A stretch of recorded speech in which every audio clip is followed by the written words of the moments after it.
G'day. We're talking the Australian Grand Prix and round 18 of 20 on this latest edition of the Paddock Pass podcast. And wow, what a lot to get through. Like a Marc Marquez soft rear tyre, we're hoping to go the full distance on this new show, and we're aiming for Alex Rins-like performance thanks to our friends at Rental Street. That's right, if you're a new listener to the show, then you might be surprised to learn that the powerful off-road accessory brand have a whole host of customization options for your street bike. From bars to grips to chains, sprockets and tons more, Rental is definitely worth checking out if you want an upgrade on those stock parts. Don't forget Fly Racing as well. From protective gear to casual wear to any practical riding options, the American brand is another company that has the full Monty for bikers, knobbly tyres or otherwise. Have a look at flyracing.com for the range. Talking Phillip Island with me, OnTrackOffroad.com's Adam Wheeler, is a slightly grumpy David Emmett who had to strain the leash with an upside-down timetable to update the always excellent and informative MotoMatters.com, and the baritone bunyip himself, Neil Morrison, who is still down under and probably ready to swallow a whole boomerang after almost 2 weeks on the road. Lads, first of all, moments of the weekend, please. Dave, you first. For me, I think it was the race-winning overtake, as they like to say on MotoGP.com. The moment where Alex Rins, carries speed out of Dewan Corner, out the turn one, and just dives up the inside of, really stuffs it up the inside of Bagnaia. Marc Marquez comes through. It was illustrative of exactly what Rins was capable of. I watched the race with my wife again yesterday, sort of in the evening, because she hadn't seen it in the morning. And she was going all the way through, said, "Oh, no, he's going to crash. He's definitely going to crash." She couldn't see Rins winning, but it was an absolutely superb performance by Rins. Fantastic move. Did exactly everything he needed to win. And also, the way he was doing it is because the left side of the tyre is stressed so much. He knew that he had to. He could take a lot more risk on right-handers, and so he was just carrying so much more speed through turn one. And turn one is already pretty terrifying, but to push it even further was just outstanding. So that for me, it just sort of like summed up the entire weekend. I have to apologise to those people watching this podcast on YouTube because we're looking slightly peaked. Dave and I have a very unflattering light because it's quite late in the evening on Monday. And Neil, you're trying your best to look rather dapper, even though it's quite early in the morning for you in Australia, and you're getting ready to head out to Malaysia for the next Grand Prix in Sepang. What was your moment, Neil, if you can muster up the kind of force of thought at this early hour? Yeah, I've had a coffee and an espresso, so just about ready to kick into gear. I would say my moment has to be just Fabio Quartararo's first big mistake down at turn 4. I think it was on the 4th or 5th lap. And pretty much from that moment, I think it just had the feeling that this was over. He looked a bit ragged. He looked a bit under pressure, I think, in the early laps. He was constantly on the defensive. He was getting beaten up by different types of bike in those early exchanges. And you compare that to someone like Alex Rins, who was just so aggressive. You didn't really see Fabio ever looking like the best Fabio that we've seen this year. The mistake done in the turn 4, as soon as it happened, turned to my colleague, Jack Appleyard, who was sat next to me in the media centre, and we both just said, "It's over, it's done." And sure enough, he crashed out for good measure soon afterwards. And I think it just capped another miserable weekend. You could say that Aragon wasn't his doing. Thailand, obviously, that was something that was out of his control as well. But this was absolutely something that was on Fabio. And you have to say that when the pressure was really, really on, he didn't deliver. He didn't deal well with it. And he was left fielding questions after the race about whether he has the kind of mentality to cope with these kind of high pressure crunch time situations in the championship, because 2020 didn't end too well after he led the championship going into the final month and a half. And it doesn't really look like as though this is going to end so well for him either.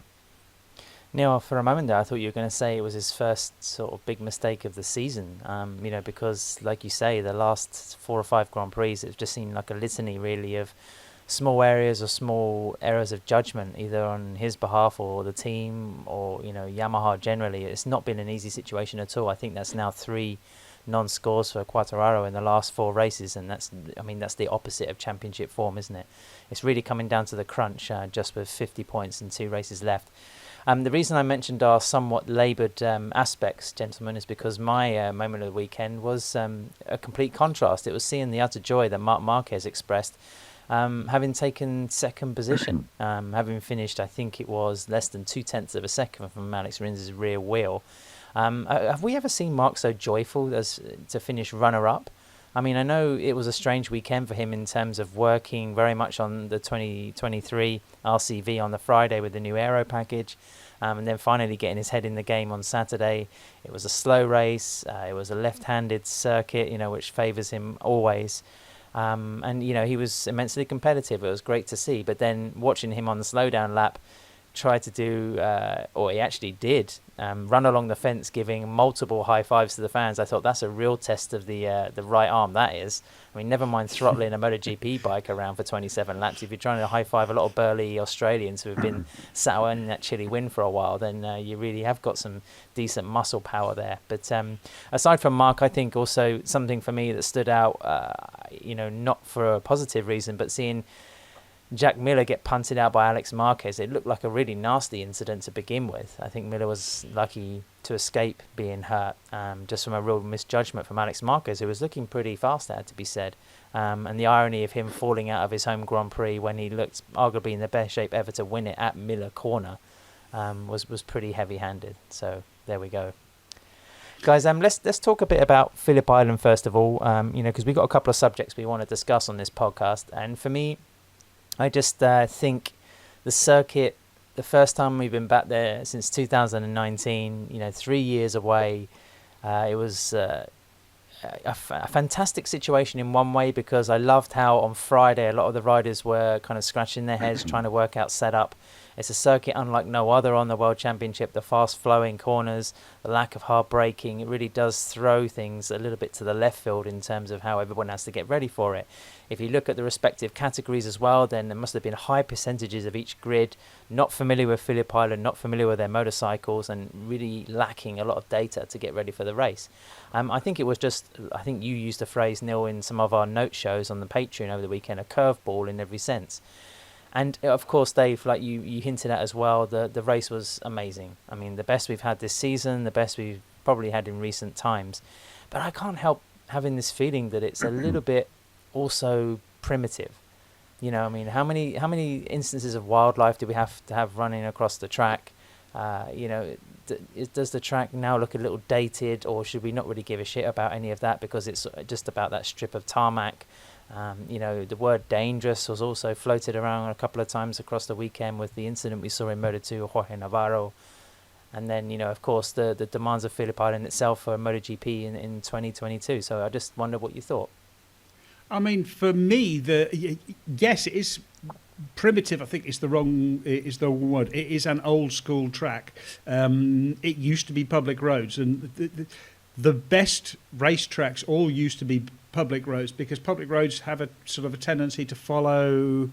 They follow the landscape much more. They're not artificially imposed on the landscape, which is what circuit designers tend to do, and it gives it much more of a flowing feel to everything. So yes, it is old school. The layout is old school. It has a very old school vibe to it. There's not very many grandstands around, for example. Also, possibly because the foolishness of building grandstands on the edge of a cliff where massive gale force winds tend to come through every now and again. They're likely to be blown all the way to Tasmania every couple of years. So that's probably not such a surprise. I mean the location. I mean, it's a fantastic location, but it's also an unfortunate location in the sense that it is miles from anywhere. It is on the edge of the ocean, so the weather is coming in all of the time.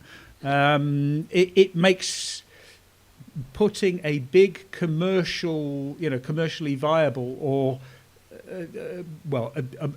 a really big sporting development there, it makes no sense. That you would never get the commercial returns on it, just because you would never be able to attract the number of people there. I think the track does get used a lot because there's always like track days and lots and lots of like bike and car events which are always going on there. But that's sort of making small amounts of money all the time rather than actually you're raking in huge numbers of people, and there's just not the capacity around to actually support that. The kind of a really really big event. There's just not the accommodation capacity. Because I mean, Neil, I think you were in a little sort of holiday home. Even Pecco Bagnaia was, MotoGP, potential MotoGP champion, factory rider. He was saying it's a bit different because I have to make my own breakfast, which is very... Yeah, exactly. Yeah, maybe he was in a tent.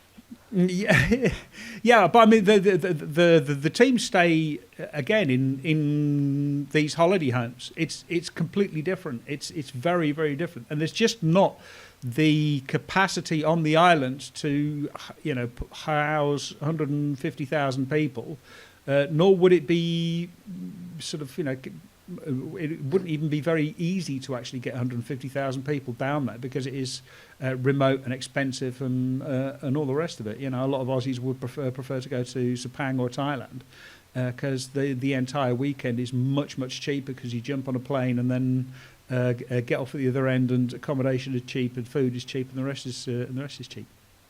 Neil, I mean, last time I went to Phillip Island was 2018. What was your feelings arriving there? Because, it was pissing with rain, up to the point where we thought, on Friday there even could be some change to the timetable because the track was actually flooded, going through turn 3. Did you kind of think, why are we here again in October running the gauntlet of the climate? Or were you, actually just kind of excited to be back, like we say, in this fantastic motorcycling environment? A mix of the two. I mean, arriving on Wednesday, I was feeling the effects of a head cold, jet lag, and it was pissing with rain. So therefore, my excitement levels weren't like normal levels of approaching Phillip Island. However, when things started to clear up on Friday, and I got to go out and have a little look around the circuit, then everything started to return to full sensory overload. And I kind of agree with Dave. The island is... it's quite small. It doesn't maybe have the infrastructure to house 100,000 people.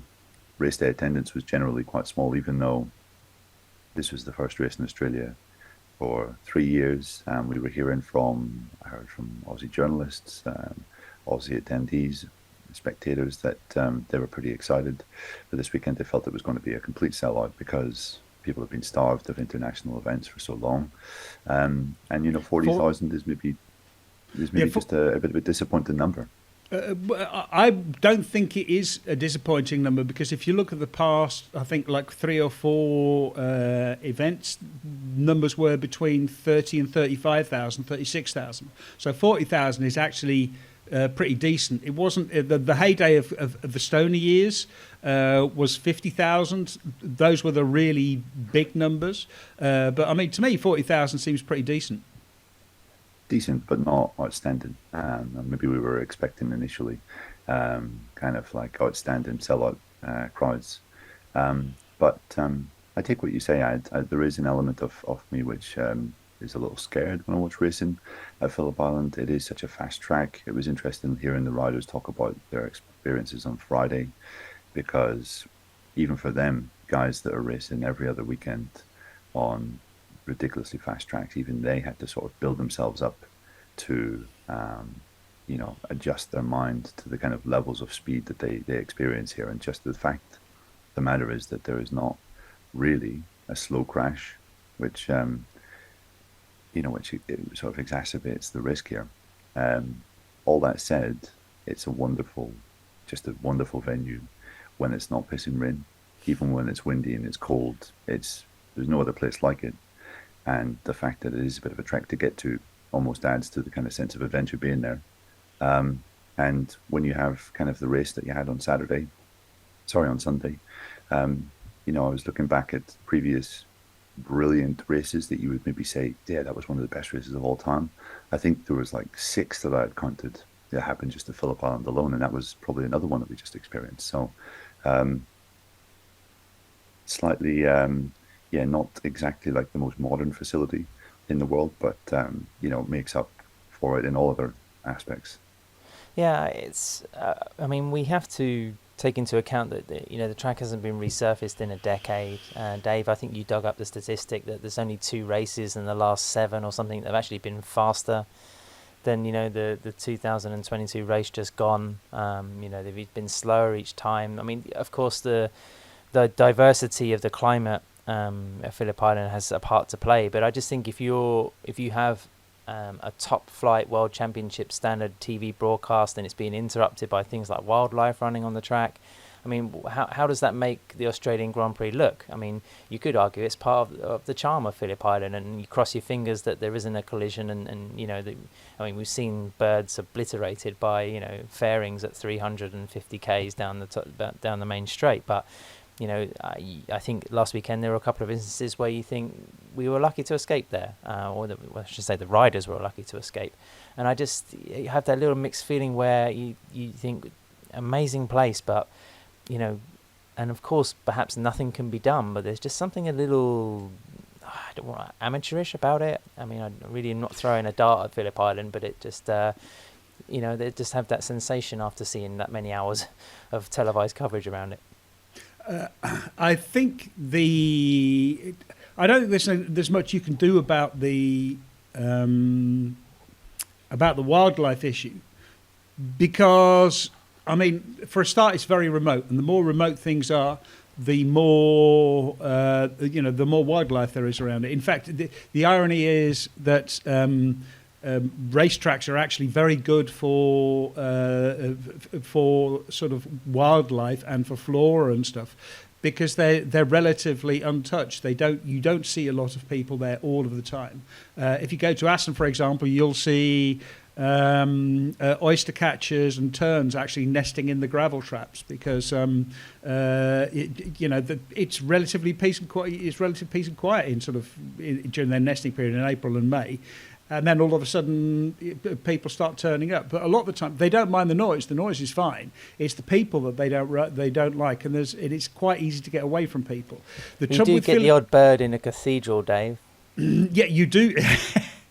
You do. In fact, when we go to the Dutch TT, it's usually just about the moment at which the swallows, because there's loads and loads of swallows nest there. They all nest under the eaves, and the swallows are all just about. The hatchlings are getting ready to actually leave the nest, or the fledglings rather, so there's sort of like bird shit everywhere, and these extremely noisy swallows flying in and out, looking extremely annoyed at all of these people who've all of a sudden turned up. But like I was saying, Phillip Island is on the edge of nowhere. It's very remote. There's a lot of wildlife around there. It's also on the edge of the ocean, and it's quite hard to build a fence around the ocean. It's hard to get. And the ocean always attracts wildlife, so you're always going to get lots and lots of bird life. I think wallabies, part of the problem with wallabies is that, fences are not really are not always good enough to hold them, to stop them. I think some of them will actually dig burrows or dig holes and dig underneath fences. Some will jump clear over fences, and it's just really, really hard to keep all of that wildlife out. We've seen animals elsewhere. I mean, it's quite common to see rabbits, but then a rabbit is only, a kilo and a half maybe, rather than a wallaby, which is, 10, 15 kilos. And if you hit one of those, it's going to hurt. The same with the geese. You can't impose a no-fly zone for birds over the Phillip Island. It's just not. It's difficult to enforce, and you can't start shooting them all down. That wouldn't help either. It'd be most inhumane. Yes. Neil, one thing you were suitably inspired enough on Sunday to start positing whether this race may have been one of the best ever at Phillip Island. I mean, I'm going to show my age by saying there was a time when we used to watch 500cc Grand Prix racing by ordering a VHS cassette. It would arrive soon after the Grand Prix, courtesy of a company called Duke Marketing. I don't know if they still exist. And I can remember very well the 1989 Australian Grand Prix, the first one back at Phillip Island, after I think it was Bob Barnard that remodeled the whole course. And there was some fantastic video footage as part of the build-up on this Grand Prix highlights clip that showed how dilapidated Phillip Island had become. I mean, it was a site that was inhabited by sheep, completely by wildlife. So you could argue that motorcycling and crowds have really kind of invaded the natural environment for these creatures. But you saw how the track was brought to life again by Barnard and his crew. And for me, that 1989 Grand Prix won by Wayne Gardner after a fantastic battle, with the likes of Wayne Rainey. I think Kevin Schwantz was in there he was briefly in before I think he high-sided out of, Lukey Heights just at the bottom there. Yeah. And then, of course, 1990, Gardner won again in the following edition after a four-way scrap. Doohan was very much part of that battle. Those for me were, pinnacle moments of races. But, it feels like there's been too many at Phillip Island. I mean, Dave, you were sort of saying on Twitter recently that there's too much racing going on. It just seems like there's too much good material coming from that particular circuit. I wouldn't mind if there was too much racing if it was all held at Phillip Island, apart from the pesky bit about getting up at 5 o'clock in the morning to watch races. But it's a fantastic circuit where the rider counts, where technical advances. The ride height devices and the aerodynamics. I mean, they only use the ride height device once onto the front straight, and in a much more limited way than they would at some of the other tracks. But at one point, they weren't going to use them at all. There was some. No, exactly. I suspect that some riders weren't using and some weren't, but you could actually see from that fantastic shoulder cam footage that Pecco was engaging it out of the final corner and then manually disengaging it before turn one as well, because again it needed to be manually disengaged because you can't actually you weren't sure that you were going to be braking hard enough to actually throw the thing up, to actually throw the tail up and unlatch the device. So that was really interesting. That was really interesting to see. But yeah, again, aerodynamics. We don't have the same issue with aerodynamics because there are multiple lines through everywhere. And if you think about all of the great racing tracks, the places where there's been fantastic racing, it's been like Silverstone, Assen, Mugello. It's places where there are multiple lines through corners and where you can actually attack and in lots of different ways. And I think also the MotoGP's biggest problem right now is the front tyre, the front Michelin. Michelin have a new front tyre, but it needs to be tested, and they don't have any time to test it. But this is a very, very easy. It's a very, very easy track on the front tyre because of the you're not braking very hard. There's people not could load it. Yeah. Exactly. Yeah. Exactly. I mean, there's a lot of wear on the front and rear because the bike is spending such a long time on the side, but you're not really loading it and sticking a lot of heat into it. So you barely heard any complaints about the front overheating or getting too much temperature in it. Because it was almost impossible. You were just not loading it enough the way that you do at other tracks. Yeah, quite the contrary, Dave. I think Piero Taramasso told Simon Crafer on the live feed that certain instances throughout free practice, riders were going out with, I think, 2.5 bar front tire pressure. They were coming in after a handful of laps with 1.9 bar, so a drop of 0.6 in pressure when they were riding, which is quite unheard of in these kind of times, and goes to show you that not just the layout, but I guess also the wind was having an effect, the temperature as well. So yeah, the front tire pressure wasn't an issue. And then we've just got this wonderful layout. And it does kind of show you that, if you took away the advances with the ride height devices, that, we do still have a really close field in MotoGP this year. It's just that there have been times where everything's been closed up together, but, overtaking has been something of an issue. I think Sunday was the second closest top 10 in history. We had 0.8 of a second covering the top 7 riders. This was as close as you like, really. Yeah, the seventh different winner as well this season, Neil. So I mean, that's not exactly a Marc Marquez lockout like we saw in 2019 and the last time Phillip Island staged a Grand Prix. But before we start getting all geeky talking about tyre bar pressures, we were kind of ruminating whether Phillip Island is the venue for all-time classics. What's your feeling on that, Neil? Is that just because of the type of racing we see? Does that mean it should be the first Grand Prix on the calendar every year?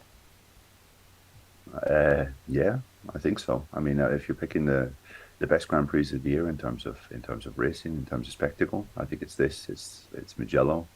I think they're probably the absolute top two.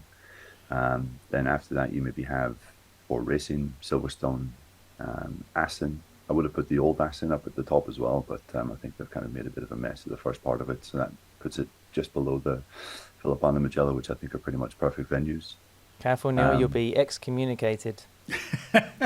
Exactly. I know I might not be welcome. We've already offended enough Dutchmen in this podcast recently, so we don't want to do it anymore.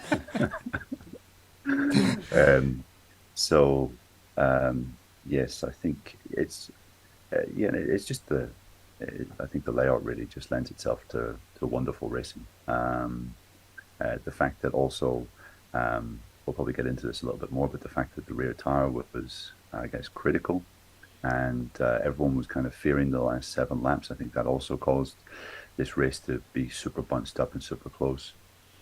No one was really prepared to get to the front of the race and try and pull away. The only riders that were doing that were Ducatis, and I don't think they maybe had the absolute outright pace of someone like Alex Rins in the end. So you had all these kind of factors coming together to contribute to this close contest. But I mean, it was a sight to behold. I don't know if I would say it was the best race ever. I mean, you can't really point at one, can you? I think it's quite a subjective thing, and it maybe depends on some personal factors. But I think you would have to add this to the canon, certainly of classic Phillip Island encounters. And it's probably the best race we've seen in MotoGP since, I don't know, Assen, maybe 2018, when we had that wonderful 8-rider group fight at the front. So, yeah, I mean, there was just so much to talk about. Dave, do you reckon there's any correlation between it being a slow race and therefore being a great race? And also, just going back to, maybe we can try and explain to some of our listeners, because there were certainly a few eyebrows raised when Marc Marquez came around the sighting lap and rolled up onto the grid with a soft rear tyre. I mean, Neil mentioned there about how tyre degradation was a big issue for a lot of people, and there was a lot of debate on Saturday afternoon, in fact, amongst the paddock about which would be the best choice for the race, the hard or the medium. So to see, Marquez going on the soft, I guess you would think he's going to attack for the first 10 laps, see how it goes, maybe put a show at the front, perhaps test something else on the bike, and that would be it. But then, as we saw, he went all the way to the flag. So how did that happen? In a way, this is a bit like the race in Buriram, where it started off wet and the teams had to decide, is it going to stay wet? Is it going to be wet all the way through? Is it going to dry out? And all of those decisions, or all of those sort of guesses, then make a difference for the kind of setup you're going to use. Are you going to set the bike up for when it's a little bit drier? Are you going to set it up for if it stays wet?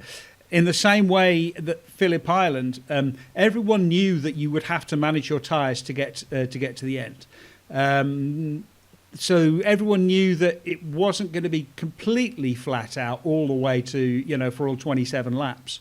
But there's lots of different ways of it being a slow race. It could still have been 6 or 7, 8 seconds a lap fast, or 8 seconds faster over the entire race, and still everyone would have been there. It's just that the tyre wear would have been different, and we would have seen different winners. And we saw Marc Marquez on the grid decided, okay, I'm going to go with a soft, despite what his team wanted. His team said, we don't think it's going to last, and he said, it's all right, it's going to be a slow race, I can manage it. The other thing is that where Marc is very good is in managing his rear tyre is by using his front tyre more. So he's using his front tyre a lot more to actually turn the bike, putting a lot more stress on the front rather than the rear to leave more over.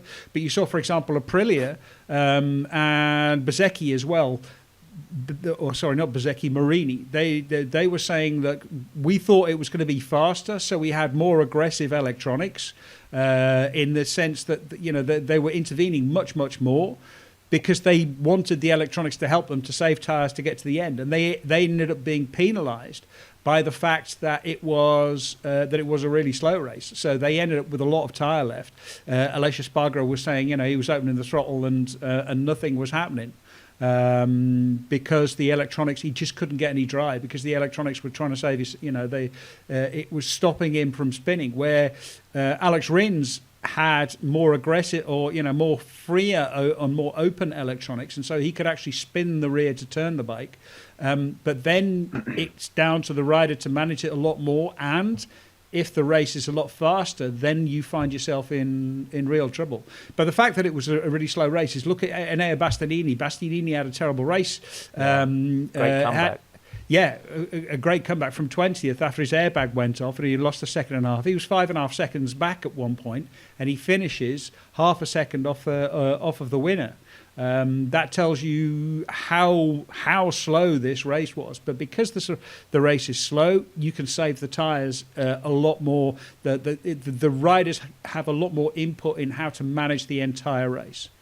And of course, when everyone is going slow, you're not loading the tyres. You're not sort of using everything, so you're not running into these problems with overheating front tyres. You're not running into all of these things, and overtaking is much easier. Neil, just before we go and swerve our own roadkill towards a little commercial break, one thing I wanted to ask you about was Alex Rins winning the Grand Prix. I don't know if you got a chance to sort of be in the paddock on Sunday afternoon, running around any debriefs to get a gauge on the sort of atmosphere around Suzuki. I mean, we saw the celebrations on the TV coverage. It's a really strange situation for the team to be in, because only the previous day, Rins was almost kind of laughing when, he received news that Suzuki were going to be testing. They were actually going to be trying out a new sort of fairing homologation, or a fairing idea or concept before the Grand Prix in Sepang. And it just seems like a very surreal position for Rins to be that competitive, to Suzuki to still be seemingly proactive in a project that's only 3 weeks away from desisting completely. So I just wondered what you kind of saw around Suzuki, and what was the sort of general vibe. Yeah, I mean, I think it was obvious elation. And, I think it was just a kind of welcome respite, because it's been a pretty horrible time for them since they announced the news. I think I spoke to Livio Suppo on Sunday evening, and he was saying he first learned of Suzuki's intention to leave MotoGP in Portimao. And you can see from basically that race, their season just kind of fell apart. We have to actually remind ourselves that Rins was leading the championship at Portimao. And we came away from the early flyaways thinking that he was going to be a very real championship contender, maybe Joan Mir as well. How good was he in Texas, Exactly. So it's quite remarkable just how quickly the thing fell apart. It does show you that you just take this is a pretty major thing, but, riders have to be, the environment around them has to be so right at the correct level. And when something this major is going on behind the scenes, whenever mechanics are looking for jobs, they're worried about their futures. I mean, that must happen to just the all-round feeling, the all-round morale. So yeah, I think there was clearly jubilation at what had happened, and this was a proper send-off. I think for a couple of months now, we've sort of thought that the Suzuki MotoGP project was just going to fade away and go out on a real bum note, but this kind of struck a completely different chord. And I think the thing from Sunday is that in some ways they were unfortunate that it wasn't two Suzukis at the front, because Joan Mir was absolutely just depressed, down, sad.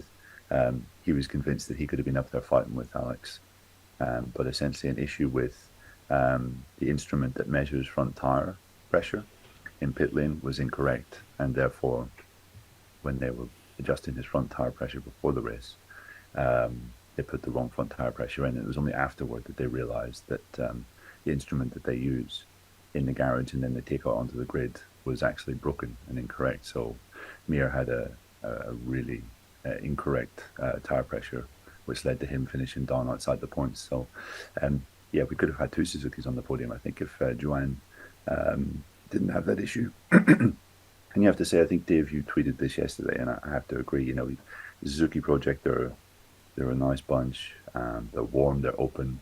You know, they do a lot of stuff for us, the media, to make them approachable. And it was great to see them get this kind of victory. And also, it was a nice little kind of middle finger reminder to the bosses back in Hamamatsu who made the decision to leave MotoGP, because no one involved in the MotoGP side had anything to do with that.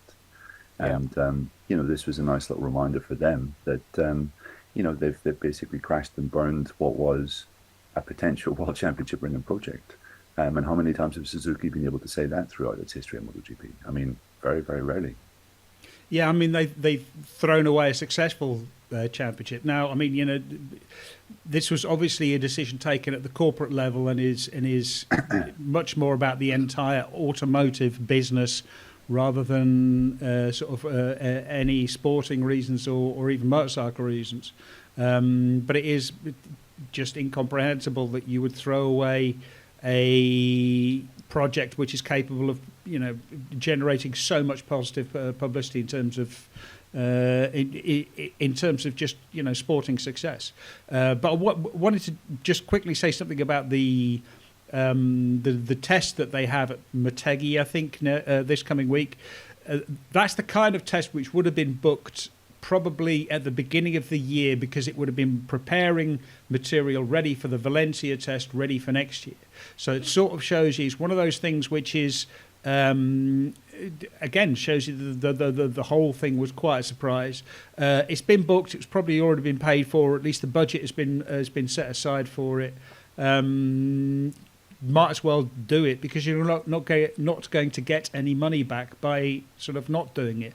The savings, I mean, renting a track is a very, very expensive business.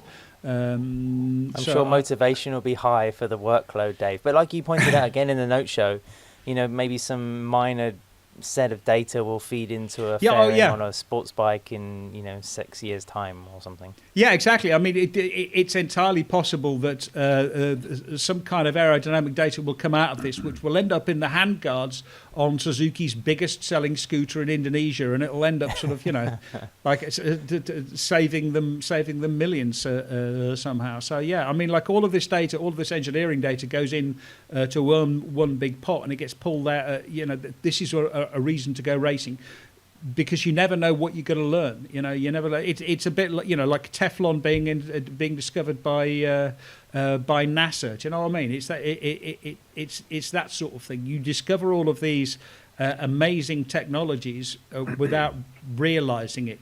All of these sort of spin-off technologies. I mean, like we're doing a podcast on the internet, and that is only really possible because a scientist at CERN really needed to link a whole bunch of research documents together and ended up inventing the World Wide Web. So yeah, you never know how these things are going to affect. I thought you were going to say he created a podcast so he could talk his way through all of them.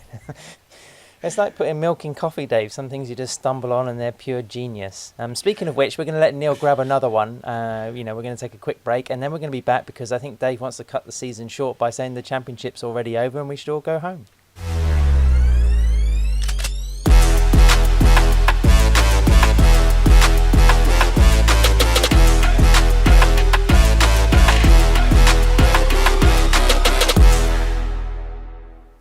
Welcome back to the Paddock Pass podcast. We're into the second half of the show. We're going to chew over our winners and losers. Also talk a little bit about Sepang, which is coming up in a few days.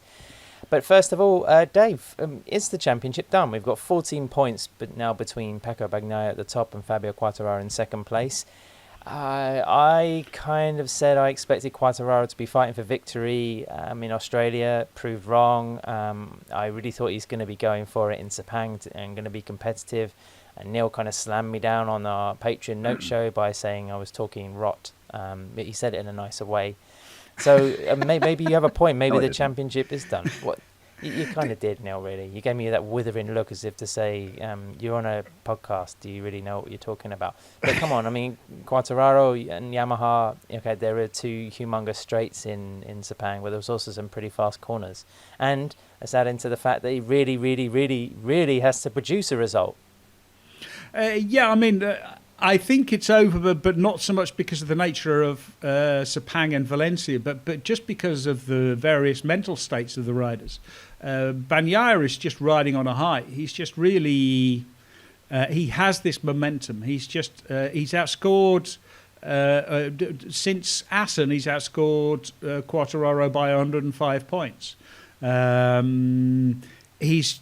He's just been completely unstoppable in the second half of the championship. You know, when he hasn't won, he's been on the podium. I think his only really mistake was at Pizzeki.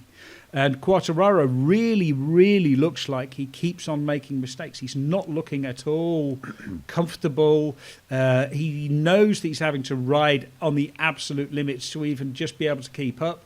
And then it's easy to get drawn into mistakes. And when you're riding with confidence, then it's much easier to stay on the limit without stepping over it. But when you are constantly worried about losing it, about missing out, then it becomes a lot more difficult. Then it's easy to get drawn into mistake. And I think, what's that now?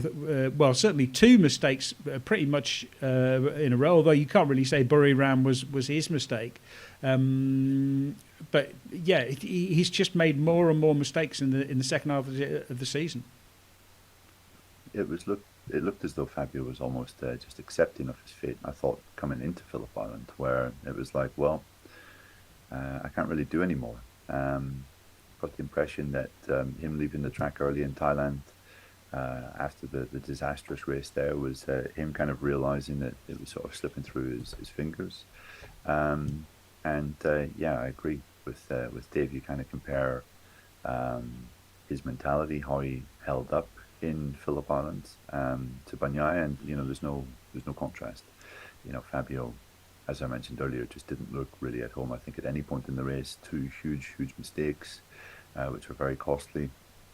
And Bagnaia didn't have the easiest race either. Like his start device, whole shot device, didn't engage properly. That could have flustered him. I think he was already past Quartararo on the first lap.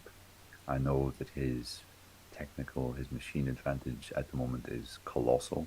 I think earlier in the season we could maybe have made the claim that the Aprilia was kind of an equal to the Ducati, but I think in the last couple of weeks we've seen that Ducati is once again head and shoulders above the rest. I mean, had Jack Miller not been taken out by Alex Marquez, we probably would have had 7 Ducatis in the top 10, and possibly 6 of them would have been in that lead group, or would have had a lead group of 8 rather than 7, with 6 Ducatis, which is just absurd around Phillip Island as well. However, I do think we need to give Pecco a great deal of credit, because the championship is on the line, yet he was the one that was out there at the front, leading, setting the pace for the majority of the second half of the race. He came within a lap of winning the race at Phillip Island, which I think would have been a really unlikely prospect. He looks pretty settled. He just looks like the absolute man. Saying that, this is Pecco Bagnaia. We have seen mistakes from him in very critical moments before. The dynamic has now shifted in the championship quite considerably, from him being the chaser to now being the chased, although it remains to be seen whether he will actually be chased in the final couple of rounds. And as Dave said, it's going to rain in Sepang now. It was impressive in the rain, obviously, in Thailand. That was a great ride. But maybe the rain in Sepang opens up different possibilities. I think it's really, really difficult to see Quartararo winning it from here. But I think we've seen enough from Bagnaia this year to suggest that we can't say with full confidence that he's completely bulletproof and there'll be no mistakes from here. However, it's been an impressive run, and you have to say that it's been a really impressive run, even though the Ducati is clearly such a competitive package. There have been a lot of race situations, Neil, where Pecco has had to bear, incredible amounts of pressure, particularly at the front. So while he has cracked in some instances, I think there is, a very good, a strong argument to say that he's able to, bear the weight of, having somebody breathing down his neck for most of the distance, or to have to contend with outside forces as well. He recovered quite well, I think, after the setback in Catalonia. I mean, the second half of the season has been entirely his. But I just wonder for the first time if maybe Yamaha and Quartararo are really feeling the oppression in numbers, because if you look, I'll be amazed if any of these riders don't watch the race back at least once or twice after it's happened. And if Quartararo is watching these recent Grand Prix, then he's going to see Bagnaia and Bastianini. He's going to see Bagnaia and Zarco. He's going to see Bagnaia and Pizzeki. There is a fleet. I mean, this is a championship, Dave, you could say, is built on the shoulders on 14 shoulders, or 7, or however much you want to count it from riders. I mean, has been very much a group or a team or a company effort to wrestle this title away from the Japanese. I mean, absolutely. If you look at Ducati's record, the last time that there was a Ducati off of the podium was, I think, Silverstone last year. There's been at least one Ducati on the podium every race this year. There was at least one Ducati on the podium in 14 of the 18 races last year. So this has been coming for a while. They also locked out the front rows enough times, Dave. I mean, that was also such a tool for Quartararo last season. Yeah, exactly. I mean, yes, exactly. Ducatis have been locking out the front row. And to an extent, I think that has been the secret of Ducati's dominance this year, that they have just completely, they've locked out the front row. They've been so good and so strong at qualifying. I think it's a risk for the sprint race next year. I think we're going to see a lot of Ducatis winning those, and it's really going to look a little bit skewed, unless Yamaha can come up with something and Honda can come up with something. And well, hopefully KTM can come up with something. But yeah, I mean, this is very much a Ducati championship. If you look at the points, the number of points for the manufacturers, I think Ducati are just slightly ahead of where Marc Marquez was and Honda was in 2019. That's how successful they've been. It's just that Ducati have done it with 6 riders, or I think is it 6?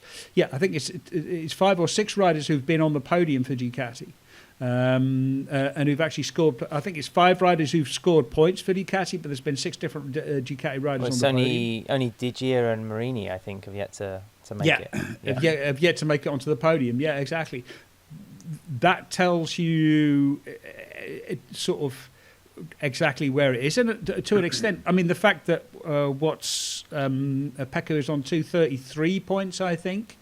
Mark is at this same point after 18 races in 2019 was on 395 points. It sort of shows you how splintered this championship is, and I've been sort of emailing backwards and forwards with Dennis Noyes, and Dennis has been pointing out, he's been asking basically, is this a strong championship? Is this really a strong championship? If we've got so many different riders winning and no one capable of laying down the law, if you like, the fact that Pecco Bagnaia is likely to win this with 5 DNFs, 4 of his own making, is just astonishing. It's absolutely unheard of, and the only reason he can do it is because everyone else is making the same amount of mistakes. So, are we really living in a period of the very best riders, or are they all equally flawed? Just quickly, rapidly then, who wins the championship this year, and does Aleix pip arguably second place for the runner-up slot in the standings? Neil? It's possible. Quartararo in 2020, I think, entered the penultimate triplet that we had leading the championship. He ended up finishing 8th. It was a total meltdown, total disaster. I really, really hope that it's not a similar kind of thing, although I do feel that it has that sort of vibe at the moment. Um, does Aleix pip him? No, probably not, because Aleix's form recently has been pretty lukewarm also. He's had big opportunities, especially in Japan. He feels he could have been winning the race. He felt he could have won the race in Australia, but he was quite frank and just said that we're not ready to fight for the championship at the moment. We keep making these mistakes. So it's not as if he's been in championship form either. Really, the only men that have been guys that run Ducatis. So I think Bagnaia is going to win it. I wouldn't be surprised if he actually won it in Malaysia. And I think Fabio will just do enough to hold on a second. Dave, Prosecco or champagne? Well, I'll have the Prosecco. But yeah, I mean, Bagnaia, I think Bagnaia wraps it up in Malaysia. He needs to gain 11 points on Quartararo. I think he can do that. I mean, unless it's wet, because I think I'm not sure. I think the track is fairly grippy in the wet, and that would really play into Fabio's hands. So if it does rain and it is a wet race, then that would be a massive step for Quartararo, a massive advantage for him. But yeah, Bagnaia is just in that headspace. He's just in that. Everything is rolling for him, so I think it is Bagnaia's to lose. I would be surprised if it went to Valencia, but if it does go to Valencia, there's going to be it would take a crash by Bagnaia for him to actually throw it away.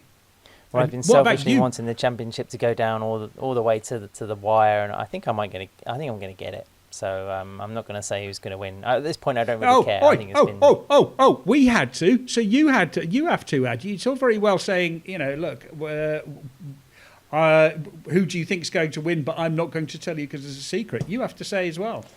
Goodness, the pressure of a name. Oh, God, it has to be Bagnaia for all the reasons you've just said. There we go. Let's move on to the next subject. Neil, winner from Phillip Island. Who was your victor? Who stood out for you apart from the obvious?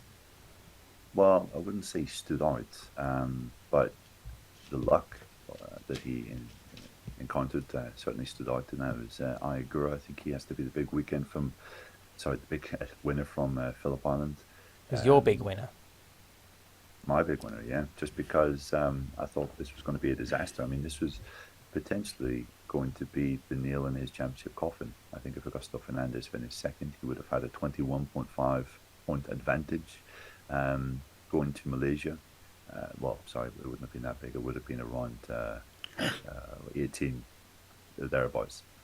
Still, a mighty advantage with 2 races to play, but Augusto inexplicably crashed out of third place at turn 2, midway through the Moto2 race, and Ayagura was just having one of the worst race of his season quite comfortably. I mean, he finished like over 30 seconds behind the race winner. It just seemed that he could not get on with the Phillip Island track. He couldn't get on with the cold conditions. We know that isn't great when temperatures are really cold. And he just wanted to bring it home. And the fact that he finished in 11th and still took the championship lead, I think he has to be counting his lucky stars. Any sort of good fortune that he, bad fortune that he endured in Thailand, I think he more than made up here. So, it wasn't the most convincing, but I would say he's the big winner. I'm going to take, the moment here with your verdict on the winner, just to mention that Augusto Fernandez was my loser from the weekend. A very rare mistake from him. Watching the replay back, I did wonder, because Pedro Acosta had a little moment going into turn 2, and Fernandez was quite close. I just wonder if he kind of reacted to that momentary break in rear grip from Acosta. But I don't think it would have been enough to make him crash out like that. But Dave, I'm just wondering if your engineering and analytical brain can cope with the 0.5 on the points. I mean, have you got used to it yet? Because, Fernandez had a very slender 1.5 advantage. It looked like Neil said, it could have been huge. It could have been title deciding, and now he's a 3.5 deficit. I actually love the half points. I think it's great. Also because it breaks everyone's systems. So it took Dorna's the MotoGP.com results website. It just it just refused to show the Moto2 championship standings Doesn't because exist. Yeah, because they hadn't realised that half points was actually a possibility. So I mean, like as a former software engineer, I love things which break for unexpected reasons, except if I have to fix it. But yeah, I think it's really interesting that the contrast between Fernandez and Izan Guevara, in that Fernandez threw it away basically because the pressure is on him. And again, I think this is why Pecco Bagnaia is going to win, because he's just not showing any signs of pressure. For me, the winner, and I have to apologise because in our note show on Sunday we didn't mention Izan Guevara at all. He's just become the first world champion in the categories this season, and it shows how much went on in the MotoGP race that we kind of bypassed him totally. So, apologies to the 18-year-old Mallorcan. A fantastic job. I mean, Neil, you talked about what a great race it was in MotoGP. I mean, Moto3 I think rivaled it in the second half. Those last 12, 13 laps were pretty epic. But Guevara winning the Moto3 World Championship, and Gasgas, Aspar, with the Aspar team winning their second crown, I think, in the last 3 years. Of course, after Albert Arenas delivering the last one as the first for Gasgas in the MotoGP categories. They've won a Junior GP title, of course, but not quite the same thing. So, Guevara, easily my winner, a very easy choice there. But I also want to mention Marco Pizzeki taking Rookie of the Year. I'm not too sure whether we think it should be really celebrated as much as it is. I mean, being Rookie of the Year, I guess, is a pretty big deal. I mean, you're highly entitled to evaluate it as you wish. And guys, I think Pizzeki is a fantastic example, like Fabio Quartararo in 2019, of the right rider on the right bike at the right time, without the pressure needed to deliver. And he's been brilliant. I mean, again, he's had that kind of Bastianini-esque trend of being able to preserve tyres and exercise a very strong race strategy. I think he's been overly impressive. I think it definitely what you're seeing is the benefit of not having very much pressure, because he has been fantastic. I think Rookie of the Year this year does mean more because we've got 4 or 5 rookies. The two riders who completely dominated Moto2 category last year, I mean, obviously they've been really badly hampered by the bike because the KTM has been much more difficult more difficult to ride. So coming in as a rookie is a much more difficult prospect. The Ducati is really easy to ride, and a bit like Quartararo in 2019. If you've got the bike which can help you understand the category, then you get up to speed more quickly. But yeah, well, I was going to say, Dave, I mean, it showed also the strength of Fernandez and Gardner last year in Moto2, in that Pizzeki was a bit part player. I mean, Neil, you were commentating all year on most of the sessions in Moto2. I'm pretty sure you wouldn't have predicted that Pizzeki would have been this good this early. No, definitely not. Although there definitely were signs. I think Pizzeki in 2020, also in the year that he fought for the Moto3 Championship, where I thought he was really, really impressive.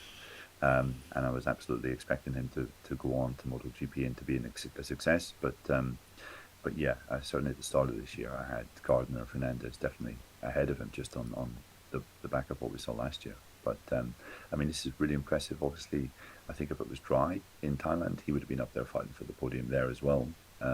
So it seems that he's just got that. He's got that final piece sorted out now, and wouldn't be surprised to see him challenging at the front again in the next 2 races. Dave, who is your hero from Australia? My big winner from Phillip Island has to be Marc Marquez. Mostly, I mean, not just because he scored, he rode an outstanding race. He gambled. He made exactly the right choice at the beginning of the race. He was able to ride the way that he wanted to. He had a lot of help from the track and from the fact that the race was slow. But you could see how much it meant for him at the end of the year, at the end of the race. It also, you could see how much it meant to the team as well. So it was a massive morale boost for the team as well. And it really, what HRC have needed is that kind of morale boost. But I think I was messaging backwards and forwards with Peter Baum after the race, And Peter was basically saying, like, Mark must be laughing because he's had a chance to assess these guys all up close, fighting at the front, while being able to ride the way that he knows that he can ride. And he must be thinking like, well, you know, if Honda can give me a little bit more bike, just a fraction more feeling on the front, I'm going to absolutely walk next year. So for me, I think this wasn't just a victory or coming second wasn't just a really massive success for Marc Marquez in the position. It was more about all of the things that he learned, all of the things that he understood, and it was another step for 2023. He's completely focused on 2023. That was why he spent all of Friday testing aero and stuff, and then he went on to ride and race with the aero which they'd actually tried out at Phillip Island. So yeah, this I think was a big weekend for Marc Marquez. Talking about multiple world champions, of course, just before Australia, Phil Reed passed away at the age of 83. 7 world championships, the first man ever to do the Triple Crown, so 125, 250 of 500cc titles. A real MotoGP legend, it has to be said. So there was a poignant moment there for Phil Reed. Just before the Grand Prix got underway. But moving on to losers, I mentioned mine already in the Moto2 category. Neil, who was your underachiever from Phillip Island? Brilliant, it has to be, because I think on Saturday we thought that perhaps both riders could be up there fighting for victory. Both of the riders certainly felt that they could have done that, but they seemed to, well, on Aleix's side of the garage, seemed to get it wrong. Aleix obviously didn't have the correct electronic settings in. It seemed that they went a bit too conservative, and it led to him saying that we're not ready to fight for the championship, because essentially that's two massive mistakes that they've made in the past 3 races that have led to pretty shabby results, subpar results. Maverick Vinales was completely inconsolable after the race. Neil, does Maverick need to stop being so happy and optimistic and positive on Thursday and Friday? Yes, yes, he does. Yes, but then this is what Maverick Vinales does. He's giddy and happy and full of confidence on Thursday, Friday, and Saturday, and then Sunday is a different matter. However, we have to say that there was a photo of Maverick in the race on Sunday, and it looked as though his front tire was absolutely shot to pieces. So it did appear that he was having some serious tire issues in that race, and I think he was 3, 4, 5 seconds a lap slower than what he was in FP4, and you can account for maybe a second slower, but yeah, that kind of difference, you have to say, something mechanical must have gone wrong. So I'm sure we'll hear more of that in Spain. But yeah, brilliant. You have to say no, they're out of it. I can't see any way back for Aleix in the championship. He's now 27 points back with 15 still in play. A difficult job, just got more difficult. I did because I was looking at photos of front tires after the race to see who was suffering. Like Mavericks was by far the worst. A lot of riders had a really you could see that the front was really a bit of a mess. Aleix's looked bad as well, and I suspect that there was there's some kind of a setup issue with the Aprilia, which actually loads the front, which actually causes a problem on the front. So it does seem. I think they're still just lacking the experience to actually bring home a title. So, Dave, for you, who was deserving of the wonky rear front tyre from Australia then? Well, we've discussed it already. The man who managed to throw his championship away for no particular reason at turn 4, Fabio Quartararo. He said that he was forced to brake because Marini was in front of him. I was watching from the onboard. I looked at the helicopter shot. I looked at lots of different shots, and it didn't look particularly difficult. It didn't look like Fabio had a really he was really forced into braking that hard, but he started to brake. He lost the rear came up on him, lost control of the bike, had to run wide, and then from there it was obvious he was always going to crash. Well, guys, penultimate round time. Feels like a long season, but it's coming to an end. Just 3 weeks left to go in 2022. Neil, I will see you in Sepang. It's going to be 2 long flights to get out there. I'm looking forward to that freezing cold air conditioning press room that they usually have. Bring your jacket. Yes, I shall. That big padded one like you had in Thailand. It's my inspiration for packing. It certainly will be. Dave, we look forward to speaking to you, both before and during the Grand Prix. And that's it, guys. If you're listening to this and you've got any comments, any feedback, any questions for us, then just hit us up on Paddock Pass Pod on Twitter. And of course, if you're a Patreon listener, you can write directly to us through that particular platform. Big thanks to Renthal and flyracing.com for supporting the pod.